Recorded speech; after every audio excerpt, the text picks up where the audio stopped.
आज काय विशेष या बातमीपत्रामध्ये आपण सुरुवातीला पाहूया।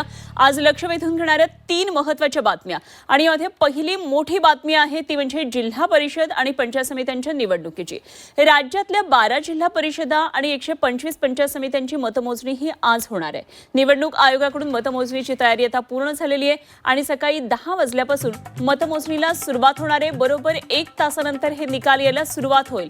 मनपानंतर आता या निवडणुकीमध्ये बाजी कोण मारणार याकडे संपूर्ण राज्याचं लक्ष असणार आहे। अनेक दिग्गजांची प्रतिष्ठा या निमित्तानं पणाला लागलेली आहे, त्यामुळे आज या निकालाकडे संपूर्ण दिवसभर झी 24 तासचं लक्ष असणार आहे। दुसरी महत्त्वाची लक्षवेधी बातमी ती म्हणजे सर्वसामान्यांच्या आरोग्याबाबतची।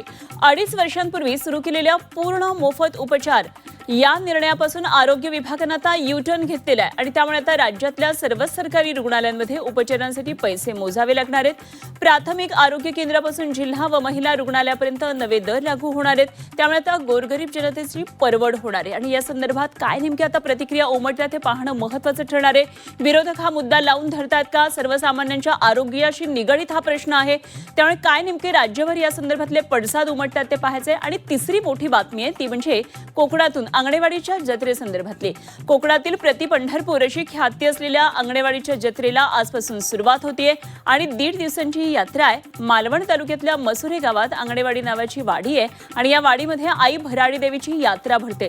खरं तर अनेक मोठी मंडळी, नेते मंडळी, सेलिब्रिटी सुद्धा भराडी देवीच्या दर्शनासाठी सर्वसामान्यांप्रमाणे येत असतात आणि म्हणूनच भराडी देवीच्या या यात्रेकडे लक्ष आहे। सध्या हंगाम हा निवडणुकांचा आहे। आजचा दिवस निकालाचा या दृष्टीने या ठिकाणी नेहमी कोणी हजेरी लावता आहे का हे सुद्धा बघणं तितकंच महत्त्वाचं असेल।